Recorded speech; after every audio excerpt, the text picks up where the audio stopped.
confidential conversation with a friend of mine, and also his father was on the line, who had not heard that much about the Vedas, so I was able to share some really heartfelt wisdom that I had learned over the years.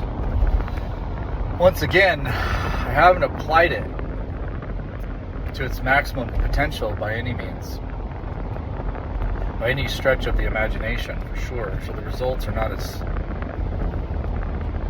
amazing as they could be, but there have been some results directly in relation to how much of those teachings have I put into actual action. Sincere, intense, intentional action. So that's what we're going to talk about a little bit today. I gave the analogy of the magnifying glass trying to create fire. So you may have done this as a child. I did this. I took a dry leaf and I took a magnifying glass in the sunshine. And if you position that magnifying glass at a certain angle, I believe actually any angle, it will start to concentrate the sun. But there's a particular angle that you can start to move towards where it concentrates the sun more and more. And if it's concentrated enough, it looks like it's creating a single point versus just a ring. And this is the intensity of the heat, the sunshine that's coming through, the concentrated intensity. So you're intentional about trying to create the angle with the magnifying glass to focus that sun in the most concentrated way. And then if you have enough patience to hold that magnifying glass steady for long enough, then the leaf will eventually catch on fire. So these are the components of success for any of our endeavors. If you look at anything that you've accomplished that was quite challenging and difficult, you're going to see these components. So you had a desire to do something, create something, create a certain result. And if that intention was intense enough, that led you to take action to create the atmosphere, the position, like the magnifying glass, to concentrate your efforts in a particular area. If you're all over the place, trying to create multiple businesses, trying to do so many things, but there's not that much intensity in any one of them, then you're going to get some results in each of them, depending on the effort, the intensity. Similarly, when you're waving that magnifying glass around, it's focusing some of the sun's rays, but it's just not enough to catch anything on fire, and that's what you really want.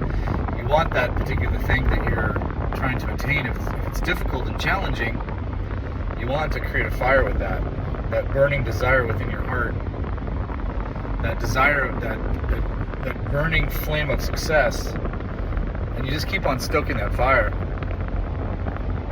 and it'll just become a roaring, huge fire one day in any kind of different endeavors that you want. So a lot of times where people suffer the disappointment of not getting the result they want is because of that patience. And I don't mean the type of patience that makes you complacent, lazy. It's the type of patience where you're grinding, you're going through the challenges, you have your one-pointed focus, and you're patiently waiting for the results. You're willing to endure the pain of boredom, the frustrations and pain that comes from falling down sometimes, and not achieving the results that you want as quickly as you want to. But you just keep going, and eventually those results are going to manifest. A lot of times those results are very, very close to that point where you decided to give up. They're right on the other side of that. That's one of the kind of dirty tricks, in a sense. It's just that little bit of extra effort sometimes that gets you to that next level, that then fuels you with the energy and the enlightening ideas to understand what needs to be done next. So that's the trick. Now, of course, there's some times where the system is simply flawed. The environment or the atmosphere is not good. So you have to be a little bit discerning with this. So the analogy would be this: working on starting a fire, but the wood is wet. You're focusing, magnifying glass one pointedly. Smoke is starting to appear. You're patient, you're holding it there. But hour after hour, smoke is simply appearing, but you're not getting a fire because the wood is wet. So there could be a flaw in your strategy. There could be bad timing on what you're trying to do. There's many factors that could make it so that the success is not there. So you have to kind of take a wide-angled view sometimes of what are you trying to do, what's the current environment to do it in. Sometimes all this is negated by unbelievably intense focus. Maybe you're trying to create a business in a world where so many elite entrepreneurs have created amazing products and services in that field. So the competition is very fierce. And you go to try to do it, make something, a product or service that's superior. You can't seem to make it work. It's kind of like having those wet pieces of wood and leaves there. Because it's more challenging. But in many cases, a unbelievably determined entrepreneur comes to the scene that looks like it's saturated, and because their focus is so intense, their ability to see new ideas, new ways to innovate, they rise to the top despite the circumstances. So this is obviously possible. We were debating a little bit in this conversation that I had with my friend and his father. Would it be possible for anyone to achieve the results that Arnold Schwarzenegger did? He did amazing in the world of bodybuilding at a young age. He did amazing in his movie career. He then went against all odds to become the governor of California. So many things he did. But what type of environment, what type of situation, genetics and so many things that were favorable to couple with his just relentless determination. That was like the perfect combination of catalysts to ignite the chain reaction of what happened to him. So some of us may have just as much determination as him, which is also extremely rare. Let's say we did, but we don't have quite as good a genetics. So we may not have been able to achieve the results. A good example of this is there was a competitor of Arnold, not so much a competitor because he was a little bit younger, but he was heading into the Olympia stage in bodybuilding and just didn't have great upper body genetics. He was a little bit shorter, muscle just didn't look quite as attractive, but he had an unbelievable amount of determination, maybe the most determination ever in the history of bodybuilding. Tom Platz, the leg development on him is just world renowned. If he would have had that same type of determination, but the genetics of Arnold or some of the other absolute top guys through history, who knows what would have happened. It looks like he would have been absolutely unstoppable. So there are some factors.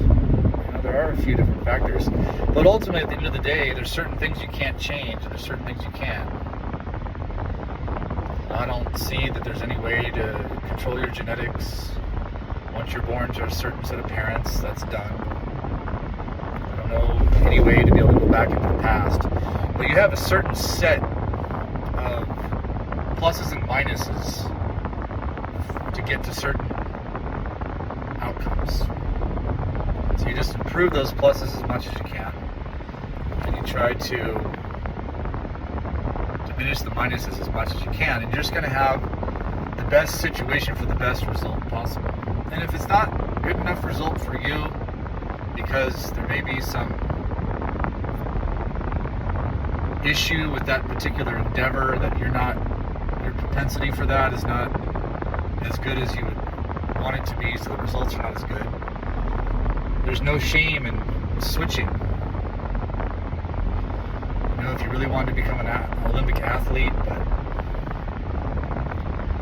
there's some things about your body that is just not going to be conducive. I mean, for example, if you're only born 5'6", but you want to be in the NBA, it's possible, but incredibly challenging in comparison to, say, you were 6'9" or something.